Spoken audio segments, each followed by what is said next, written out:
तो सब या चाइना का तो एक और बड़ा बोलते हैं ना फोपा हो गया है। Hmm the merchant vessel that MV Challenger जो which was the first vessel to get hijacked, जो हूथीज ने सबसे पहले वेसल हाईजैक किया है। न्यूज में तो ये आया कि भाई that thing give SOS calls. ये है कि वो जो 10 मुल्कों का इत्तेहाद इंडिया ने भारत ने जो ज्वाइन नहीं किया है, उन्होंने उसका रिजल्ट क्या निकाला है? उन्होंने एडन यमन में अपने आईएसएस कोची और आईएसएस कलकत्ता को वहां भेज दिया। अमेरिका को वो भी पसंद नहीं है। वो कहते हैं कि भारत जो है वो Bharat is behaving like a super power. वो कहते हैं हमारे ये तो भाई अमेरिका ने ये बोला है कि ये जो भी हमला हो रहा है शिप्स पे, आपको पता है ना कि भारत के भी आईएनएस कोची और आईएनएस कोलकाता गए हैं, स्टेल्थ डिस्ट्रॉयर्स जिसके अंदर ब्रह्मोस मिसाइल लगी। प्रदान की गई अपहरण किए गए जहाज को 17 दिसंबर को सोमालिया के जल क्षेत्र से दूर ले जाया गया। भारतीय नौसेना का आईएनएस कोची ये सुनिश्चित करने में सफल रहा कि चालक दल के घायल सदस्य को चिकित्सा उपचार हो सके।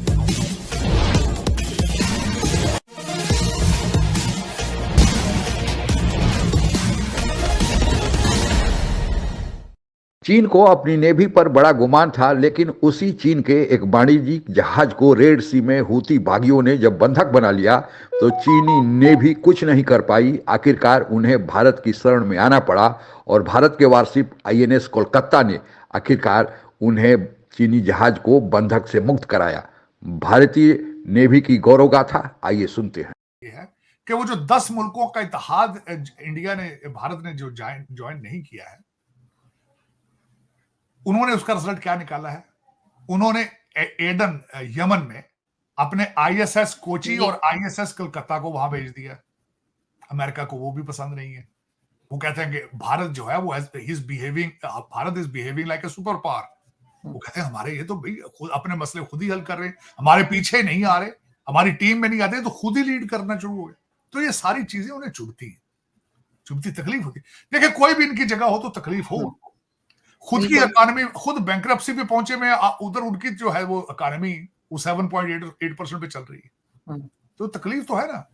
गोरा किस तरह बर्दाश्त करेगा भाई? जहां हमारे दादे पोते जो इनके दादे परदादे जो थे ईस्ट इंडिया कंपनी वाले, मोदी साहब ने बहुत बदला लिया है। वो कहां गए थे? सबसे पहले सूरत में गए थे 16वीं सदी में, 1600 में सूरत गुजरात में गए थे।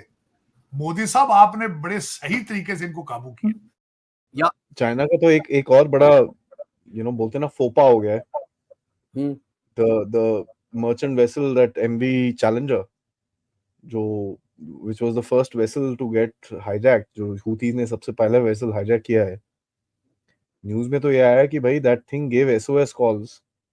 yeah जो and their Japanese ship was close by and they didn't respond. the Japanese ship was there, Indian ship was there, American ship was there, and the Chinese ship was there. Chinese ship, it seems, was just at about 50 kilometers from this place, and the rest of the They were ships closest and were didn't respond. were almost 200, 300, 400 nautical miles away. They heard and they started moving. America ने यह बोला है कि ये जो भी हमला हो रहा है शिप्स पे, आपको पता है ना कि भारत के भी आईएनएस कोची और आईएनएस कोलकाता गए हैं, स्टेल्थ डिस्ट्रॉयर्स जिसके अंदर ब्रह्मोस मिसाइल लगी।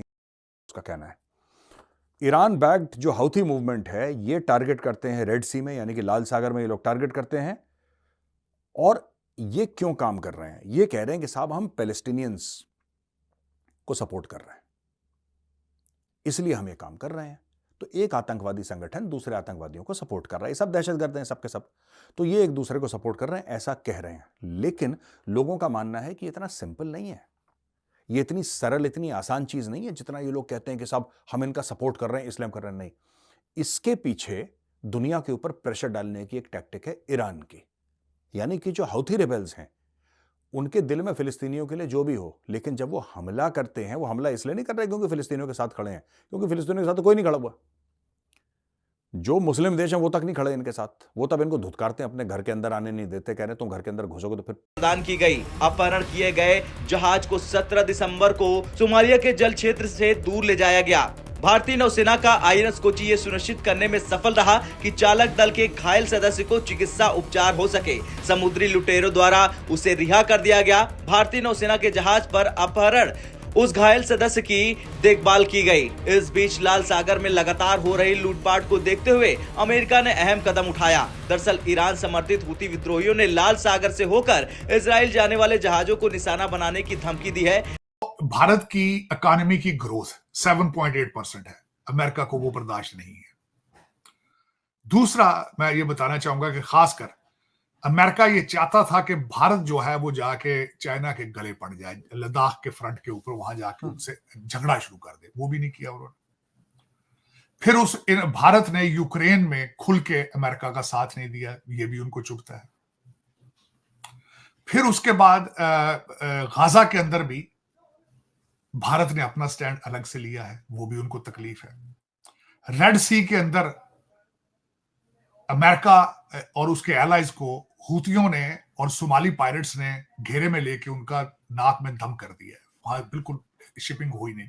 इन्होंने 10 मुल्कों का इत्तेहाद बनाया है जिसमें भारत शामिल नहीं है, ये भी तकलीफ है उनको। तो इस सारी वजूहात की बेस पर, और दूसरा सबसे बड़ी वजह यह है कि वॉशिंगटन डीसी में जो भारतीय लॉबी और डायस्पोरा है उसने अमेरिका को गर्दन से पकड़ा है, वो भी उनको बर्दाश्त नहीं।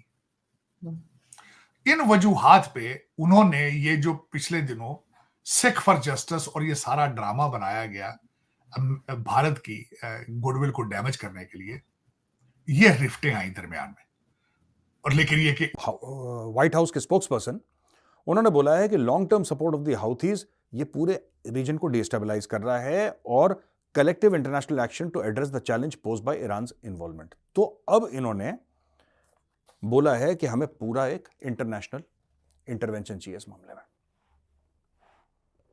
ठीक है जी, ईरान मना कर रहा है, ईरान कह रहा है कि हमारा हाउथी से कोई लेना देना नहीं, झूठ बोल रहा है। बेसिकली अमेरिका को अब खुजली हो रही है दूसरी लड़ाई में इन्वॉल्व होने की। और मैं तो बता रहा हूं कि अगर आप करते हो ऐसा तो ईरान को एक बार, ईरान, मैं फिर कह रहा हूं बार बार, मैं जैसे पाकिस्तान को ब्लैंकेट बोलता हूं ना, ब्लैंकेट की ठोको इनको, ईरान ऐसा नहीं है।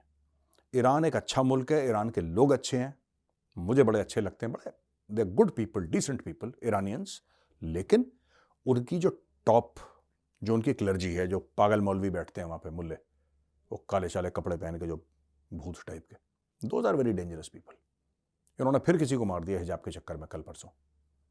ये बड़े खतरनाक किस्म के लोग हैं, ये टेररिस्ट सपोर्टर हैं और टेररिज्म को ये गलत नहीं मानते। सबसे बड़ी एक तो है ना, चोर जो होता है वो जानता है वो चोरी कर रहा है गलत है, लेकिन उसको पता है यार मैं गलत काम कर रहा हूं, मेरी मजबूरी है, मैं चोरी कर रहा हूं। एक बंदा वो होता है, कहता है यार आज शाम चोरी करेंगे, बड़ा मजा आएगा। ईरान उस लेवल का है चोर। भारतीय नौसेना ने अपने समुद्री डकैती रोधी मिशन को तेज कर दिया है। इसके तहत भारत ने अदन की खाड़ी में दूसरा फ्रंटलाइन पोत तैनात कर दिया है। रक्षा मंत्रालय द्वारा जारी एक विज्ञप्ति के अनुसार भारतीय नौसेना ने अदन की खाड़ी क्षेत्र में समुद्री डकैती को रोकने के प्रयासों को बढ़ाने की दिशा में इस इलाके में एक और स्वदेशी निर्देशित मिसाइल विध्वंसक पोत तैनात कर दिया है। भारतीय नौसेना के मुताबिक वो इस क्षेत्र में सबसे पहले प्रतिक्रिया देने वाले के रूप में व्यापारिक जहाज नौवहन की सुरक्षा सुनिश्चित करने और समुद्र में नाविकों को हर संभव सहायता उपलब्ध कराने के लिए। आप अगर हमसे जुड़ा रहना चाहते हैं तो कृपया मेरे चैनल को सब्सक्राइब करें तथा बेल आइकन भी दबा दें ताकि नई वीडियो की जानकारी तुरंत आप तक पहुंच जाए। धन्यवाद। जय हिंद।